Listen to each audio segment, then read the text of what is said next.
कैसे हैं आप सभी। स्वागत और अभिनंदन करती हूँ आज के इस बहुत इंपॉर्टेंट सेशन में। आज की वीडियो में मैं आप लोगों के साथ में डिस्कस करने वाली हूँ रीट एग्जामिनेशन, जो आप लोगों के लिए एक बहुत महत्वपूर्ण परीक्षा है, जो राजस्थान में तृतीय श्रेणी शिक्षक भर्ती के लिए एलिजिबल होने के लिए एज एलिजिबिलिटी क्राइटेरिया का एग्जाम होता है। और ज्यादा समय है नहीं, 20 डेज है। 27 फरवरी को आप लोगों के पेपर होने वाला है। आज के दिन के हिसाब से देखें तो बराबर आप लोगों के पास में 20 दिन बचे हैं। तो इन 20 दिन के लिए एक प्रॉपर स्ट्रेटेजी, कौन सी ऐसी बातें हैं जो आप लोगों को अवॉइड करनी है, कौन सी ऐसी बातें हैं जिनको आप लोगों को फॉलो अप करना है, तो उन सभी की सभी बातों पर आज की वीडियो पे मैं आप लोगों के साथ में डिस्कस करने वाली हूँ। सो दैट अगर आप लोग चैनल पर पहली बार आए हैं तो प्लीज वीडियो को लाइक करके चैनल को सब्सक्राइब कर सकते हैं अगर वीडियो पसंद आती है तो। सबसे पहले मैं आप लोगों के साथ में एक कंप्लीट बता दूं कि यहाँ पर मैंने 5 ऐसी चीजें लिखी है। इन 5 चीजों में से कुछ कुछ चीजों को करना है और कुछ कुछ चीजों को नहीं करना है। अगर मैं पहले आप लोगों के साथ में सिर्फ नाम से बताऊं कौन कौन सी चीजें हैं, रीट को हल्के में नहीं लेना है, मॉडल पेपर देने हैं, पीवाईक्यू करने हैं, मैराथन नहीं देखनी है और रिवीजन करना है।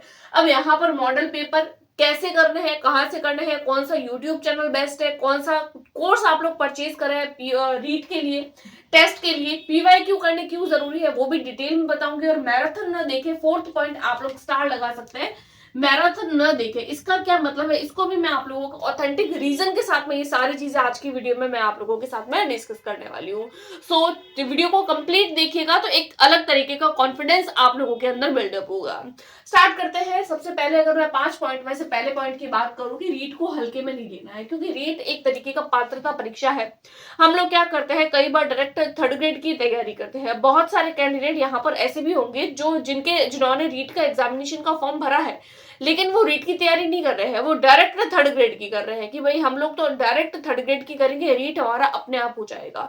लेकिन अभी 20 दिन है, 20 दिन के अंदर आप लोग एज पर सिलेबस जो है वो रीट के हिसाब से अपना जो है वो कंसेप्ट को तैयार करने की कोशिश करें, क्योंकि बहुत सारी चीजें होती है जो रीट और 3rd ग्रेड में सिमिलर है, बट बहुत सारी चीजें ऐसी भी है जो हम लोगों को इन दोनों एग्जाम से अलग अलग देखने को मिलती है।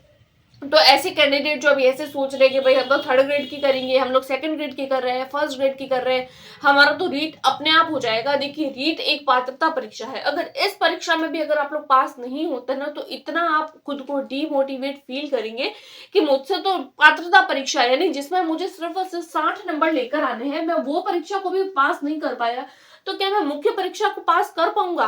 क्या मैं 2nd ग्रेड एग्जाम को पास कर पाऊंगा? क्या मैं 1st ग्रेड जैसी परीक्षा को पास कर पाऊंगा? तो इसके कारण क्या होता है, आप लोगों का जो मोटिवेशन होता है वो एकदम डाउन हो जाता है और आप लोगों की तैयारी जो होती है, जिस एग्जाम के लिए आप लोग प्रिपेयर कर रहे हैं, जो रिदम आपका चल रहा है वो एकदम चला जाता है डाउन। तो सबसे पहली बात याद रखें और कि रीट को हल्के में नहीं लेना है। 20 दिन है, 20 दिन में भी अगर आप लोग बहुत अच्छे से डिटेल में जाकर सब कुछ, अगर डिटेल में तो हालांकि नहीं पढ़ सकते, लेकिन जो जिस भी परीक्षा की आप लोग तैयारी कर रहे हैं, अगर 3rd ग्रेड के लिए कर रहे हैं तो भी ध्यान रखें, 1st ग्रेड 2nd ग्रेड किसी के भी लिए प्रिपेयर कर रहे हैं तो एक बार इन 20 दिनों के अंदर रीट के जो भी आप लोगों का सिलेबस है, जो भी आपका जो मटेरियल है, उसको एक बार अपनी जो है वो सरसरी नजर से निकाल दीजिए, क्योंकि वहां से देखी हुई चीजें कहीं ना कहीं आप लोगों के दिमाग में रहेगी और आप लोगों को आंसर को एलिमिनेट करने में बहुत हेल्प करेंगे।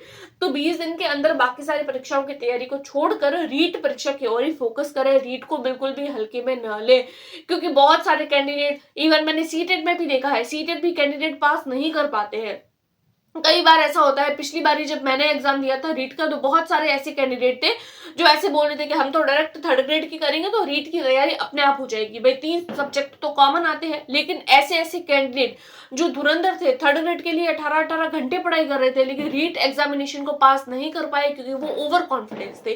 तो अपने कॉन्फिडेंस को बैलेंस रखते हुए रीट की तैयारी को हल्के में न ले और अपने रीट की तैयारी को इन 20 दिन के अंदर अच्छे से कर ले, ताकि जो टॉपिक्स रहे हुए हैं एटलीस्ट आप ज्यादा नहीं तो कम से कम 90 नंबर तो ला सके और आप लोग जो है वो पात्रता को हासिल कर सके। दूसरा आता है मॉडल पेपर और टेस्ट। भाई ये कम दिन बचे हैं 20 दिन के अंदर, ऐसा नहीं है कि बहुत ज्यादा समय पड़ा है तो हम आराम आराम से करेंगे तो हो जाएगा। 20 दिन है ऑब्वियसली, 20 दिन के अंदर आप लोगों को क्या करना है, ज्यादा से ज्यादा टेस्ट देने हैं, ज्यादा से ज्यादा मॉडल पेपर देने हैं। तो टेस्ट कहाँ से दें, तो देखिए जब मैंने मेरा एग्जाम दिया था तो मैं जो है वो एज अ टेस्ट देती थी पीवाईक्यू। इस बात को आप लोग याद रखिएगा, पीवाईक्यू देती थी मैं, प्रॉपर जो है वो टाइम देखकर बैठती थी, ओएमआर शीट लेकर बैठती थी, प्रॉपर जो है वो सर्कल भरने के साथ साथ अपने जो है वो टेस्ट को दे दी थी। उसके अलावा टेस्ट सीरीज कहाँ से ज्वाइन करें, तो देखिए मैंने हालांकि टेस्ट सीरीज कहीं से भी ज्वाइन नहीं करी थी, लेकिन फिर भी मैंने जो है वो बहुत सारी क्लासेस, जैसे मैंने बताया कि मैंने कोई कोचिंग नहीं ज्वाइन किया था, मैंने यूट्यूब से एनसीईआरटी इन 2-3 चीजों पर ही फोकस किया था, वहीं से मैंने अपनी जो है वो तैयारी को किया था। तो अगर आप लोग टेस्ट दे रहे हैं, पीवाईक्यू कर रहे हैं, तो बहुत अच्छी बात है, लेकिन फिर भी अगर किसी की ऐसे हार्दिक इच्छा है कि नहीं भाई मैं तो पीवाईक्यू करूंगा, लेकिन साथ साथ में मुझे तो मॉडल टेस्ट पेपर भी देने हैं, तो बहुत सारे कोचिंग्स आपको मिल जाएंगे। अब देखिए ये जो कोचिंग्स वाले होते हैं ना, वो हर चीज आप लोगों को यूट्यूब पर फ्री में प्रोवाइड करवाते हैं, राइट, लेकिन उनका उद्देश्य अगर हम लोग अच्छे तरीके से बात करें तो बहुत सारे कोचिंग्स आप लोगों को ऐसी मिल जाएगी जो आप लोगों को एक तो जो है वो एज पर सिलेबस नहीं पढ़ा रहे हैं, या फिर बहुत सारे कोचिंग वाले ऐसे होते हैं जो कुछ भी टेस्ट मॉडल पेपर में कुछ भी दे देते हैं। उसके कारण क्या होता है, जब हम इस तरीके के टेस्ट देते हैं तो आप लोगों के अंदर जो है वो, क्योंकि अब टेस्ट ऐसा दिया, मॉडल टेस्ट पेपर कोचिंग वालों ने तो दे दिया, यूट्यूब पे आप लोगों को अपलोड करवा दिया गया। अब आप उस टेस्ट पेपर को देते हैं तो 150 में से आप लोगों के आते हैं 50 नंबर, आप लोगों को कॉन्फिडेंस हो जाता है एकदम डाउन कि भाई मैं 150 में से 50 नंबर भी नहीं ला सकता, मेरी तो अभी 20 दिन ही बचे हैं परीक्षा में। तो एक बात का ध्यान रखें, मॉडल टेस्ट पेपर कहाँ से दें, ध्यान रखें मॉडल टेस्ट पेपर हमेशा पीवाईक्यू ही करें, as a model test paper PYQ ही कर रहे हैं। उसके अलावा आप लोग जो है वो कलाम एकेडमी के जो मॉडल टेस्ट पेपर होते हैं वो ऑथेंटिक होते हैं और लेवल के होते हैं। अगर आप लोगों को करने हैं तो आप कलाम एकेडमी के देख सकते हैं, मैंने कलाम एकेडमी के देखे थे इसलिए मैं उनके फेवर में हूँ। वो अच्छे मॉडल टेस्ट पेपर देते हैं as per syllabus, as per आप लोगों के जिस तरीके का पैटर्न आता है ना, जिस तरीके के एग्जाम में क्वेश्चंस आते हैं एज पर उसी तरीके का आप लोगों के मॉडल टेस्ट पेपर बनाए हुए होते हैं।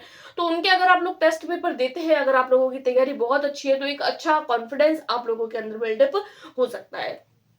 उसके बाद में हम लोग बात करें तो ये हो जाती है टेस्ट कहाँ से दे, एक तो पीवाईक्यू से, और दूसरा मैंने आप लोगों को बता दिया कलाम एकेडमी के आप लोग टेस्ट पेपर दे सकते हैं। उसके बाद में मोस्ट इंपॉर्टेंट पॉइंट मैंने यहाँ पर लिखा है मैराथन क्लासेस।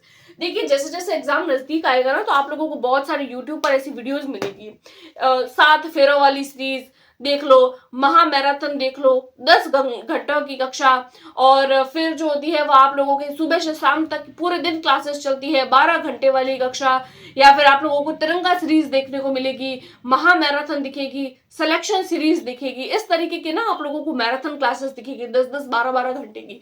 तो ये जो 10-10 12-12 घंटे वाली जो क्लासेस होती है ना, इनको आप लोग अवॉइड करिए, क्योंकि ये अब देखिए जो भी टीचर पढ़ा रहा है वो ऑब्वियसली उसमें ऐसा तो कुछ भी नहीं है कि आप लोग, क्योंकि जो देखिए जो एग्जाम से एक दिन पहले आप लोग ये जो 10 घंटे की मैराथन देखते हैं, इसमें से वास्तविकता यही है कि एक भी क्वेश्चन आप लोगों को नहीं देखने को मिलता है, ठीक है, क्योंकि जो टीचर आप लोगों को यहाँ पर 10 से 12 घंटे पढ़ा रहा है, तो आप लोग खुद देखिएगा, जब आप लोग उन मैराथन को देखिएगा उसके बाद में आप लोग पेपर देखिएगा, क्या उस कई बार होता है मैराथन में क्या लिखा हुआ होता है कि इसी मैराथन में से आएंगे जो है वो क्वेश्चंस आएंगे। कैंडिडेट एक एग्जाम से एक रात पहले 10 घंटे की, 12 घंटे की, 15 घंटे की, 24 घंटे की मैराथन क्लासेस देखते हैं कि भाई 24 घंटे की मैराथन देके हम लोग रीट परीक्षा पास कर लेंगे। तो क्या ऐसे कैंडिडेट बेवकूफ है जो पिछले 3 महीने से तैयारी कर रहे हैं कि आप 24 घंटे की मैराथन क्लास देखने से आप लोग जो है वो परीक्षा को पास कर लेंगे? तो ये बात का ध्यान रखें, मैराथन देखिए भले ही, लेकिन ऐसे टीचर की देखिए जिनका कोर्स आप लोग शुरू से कर रहे हैं, है ना, जिनका ही आप लोगों ने कोर्स पढ़ा है। कोई भी रैंडम क्लास को उठा के मैराथन क्लास देखने का कोई औचित्य नहीं है। कुछ भी पढ़ा रहे हैं या फिर कुछ भी आप लोगों को समझ में नहीं आ रहा है, उस ऐसी वीडियो देखने का कोई मतलब नहीं है। अगर आप लोग उन 10 से 12 15 18 घंटे जो आप मैराथन में अपने वेस्ट कर रहे हैं, उससे अच्छा है कि आप अपने जो नोट्स होते हैं, अपने स्टडी नोट्स है या एनसीईआरटी की बुक्स को भी अगर आप लोग पेज टू पेज सिर्फ हेडिंग लगा के देखें ना, तो भी आप लोगों के एग्जाम टाइम में एक दिमाग में अंदर वो चीजें रहेगी कि हाँ ये चीज मैंने कहीं ना कहीं पढ़ी तो है। वरना मैराथन क्लास में क्या होता है, एक क्वेश्चन पढ़ाते हैं, एक क्वेश्चन जो आप लोगों को 2 मिनट में कराना चाहिए उसके लिए वो 10 मिनट लगाते हैं, फिर बोलते हैं चलो फटाफट से शेयर करो, शेयर फटाफट से आ जाओ, सब जुड़ जाओ। तो एक क्वेश्चन के पीछे ये इतना सब टीचर्स बोलने में अपना समय खराब करते हैं, तो उससे समय टीचर का नहीं, समय आपका खराब होता है। तो ये बात आप लोग ध्यान रखें, मैराथन को अवॉइड करें, क्योंकि मैराथन होती है लाइव, और लाइव क्लासेस के अंदर मोस्ट ऑफ यही चलता है, शेयर करो, लाइक करो, बटन दबा दो, कमेंट करो। तो आप लोगों का समय उस कमेंट करने में, शेयर करने में, लाइक करने में निकल जाता है। आप आप लोगों के दिमाग के अंदर कुछ भी नहीं घुसता है, बल्कि आप लोगों के 10 से 12 घंटे खराब हो जाते हैं। तो मैराथन क्लासेस को देखकर आप लोग जो है वो अपना समय खराब ना करें। कोई मैराथन नहीं देखे, मैराथन ऐसे ही टीचर की देखनी है जिसका आप लोगों ने कोर्स या फिर तो आप लोगों ने कोर्स ले रखा है कि भाई हम तो शुरू से इन्हीं से कनेक्टेड है और इन्होंने ही हमको अच्छा पढ़ाया है, बहुत अच्छा पढ़ाया है और शुरू से हम लोग इन्हीं से पढ़ रहे हैं और अभी ये 4 घंटे की ओवरऑल कोर्स के लगाएंगे।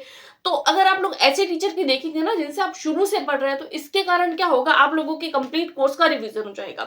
लेकिन कुछ नहीं पढ़ा है तब आप मैराथन देख रहे हैं तो कोई मतलब नहीं है, अभी से तैयारी कर रहे हैं तो मैराथन देखने का कोई मतलब नहीं है। पहले से अगर तैयारी कर रहे हैं तो क्या मैराथन देखेंगे, तो हाँ आप लोग देख सकते हैं और ऐसे टीचर की देखें जिनकी आप लोगों ने एक्चुअल में पढ़ाई करी है। उसके बाद में हम लोग बात करें रिवीजन की। बार बार आप लोगों को रिवाइज करना है। एक बात को याद रखें, जितना ज्यादा आप लोग रिवाइज करेंगे उतना ज्यादा आप लोगों के लिए एग्जाम में बेनिफिट होगा। रिवीजन करें, जो भी चीजें पढ़ी है आप लोगों को बार बार रिवाइज करने हैं, बार बार टेस्ट देने हैं और जो भी पढ़ना है वो एज पर सिलेबस पढ़ना है। आउट ऑफ सिलेबस कुछ भी नया पढ़ने की कोशिश करें, कोई नई बुक लाने की कोशिश करें, एनसीईआरटी बेस्ड पढ़ना है। अपने खुद को मोटिवेटेड रखना है कि हाँ मैं कर सकता हूँ या मैं कर सकती हूँ। इसी जलवे के साथ में आप लोगों को तैयारी करनी है, क्योंकि हमारा काम है सिर्फ 60 नंबर लाना, ओनली एंड ओनली पात्रता पास करना, न कि 135 ला के रीट का टॉपर बनना। वो आप लोग थर्ड ग्रेड में भी बन सकते हैं, क्योंकि यहाँ पर 135 लाने से अच्छा है कि आप लोग 60 नंबर लाकर आराम से पास हो जाइए। आगे थर्ड ग्रेड के लिए तैयारी करिए, उसकी तैयारी को बूस्टअप करिए, ताकि आप लोगों के जो थर्ड ग्रेड में जो सिलेक्शन है उसको आप लोग सुनिश्चित कर सके। यहाँ पर 135 नंबर लाकर और कहीं और जाकर आप लोग इंटरव्यू दे रहे हैं और फिर थर्ड ग्रेड में सिलेक्शन नहीं हो रहा है, तो उस 135 का कोई मतलब नहीं है। 60 नंबर भी ला रहे हैं, 60% भी ला रहे हैं, 60% भी ला रहे हैं तो भी एलिजिबल है। तो एलिजिबिलिटी को लेना ये हमारा काम है ना। और अगर अच्छी तैयारी है तो बहुत अच्छी बात है कि हाँ भाई हम लोगों की तैयारी अच्छी है। अगर अच्छे नंबर आते हैं तो बहुत अच्छी बात है। बाकी समय नहीं है कि क्या पढ़े कितना पढ़े, तो आप लोग अपने जो तैयारी है उसको सिर्फ 190 नंबर तक की रखिए। अगर बहुत अच्छी तैयारी है तो अपने टारगेट को 120, 130, 140, भले 150 तक भी आप लोग रख सकते हैं कि भाई मैं तो शुरू से तैयारी कर रहा हूँ, क्योंकि पढ़ा हुआ तो काम ही आएगा। बाकी अगर आज से तैयारी कर रहे हैं तो हमारा टारगेट सिर्फ 60 मार्क का ही होना चाहिए, है ना, 60% का, 60% मार्क्स का। बाकी अगर शुरू से तैयारी है तो ऑब्वियसली तो आपको कोई अच्छे नंबर लाने से नहीं रोक सकता, क्योंकि नॉलेज लिया हुआ न तो कहीं जाता है और न ही हम लोगों को कोई नुकसान पहुंचाता है। तो ये कुछ 5 टिप्स थी जो आई होप आप लोगों को पसंद आई होगी। इसके अलावा कोई क्वेरी हो, कोई क्वेश्चन हो तो आप मुझे कमेंट बॉक्स में पूछ सकते हैं, मुझे मेल कर सकते हैं। और पीडीएफ और नोट्स के लिए आप लोग मेरे टेलीग्राम ग्रुप को ज्वाइन कर सकते हैं। मैं साइंस की फैकल्टी हूँ, आप लोगों के लिए साइंस की क्लासेस प्रोवाइड करवाती हूँ और रीट की क्लासेस भी हमारी जल्दी खत्म भी होने वाली है। फिजिक्स हम लोगों ने ऑलरेडी स्टार्ट कर ली है, आज एक वीडियो रेडी है, आप लोगों को शाम तक मिल जाएगी। और साइंस की क्लासेस के लिए और उसकी पीडीएफ के लिए आप लोग मेरे टेलीग्राम ग्रुप को ज्वाइन कर सकते हैं। Thanks for watching.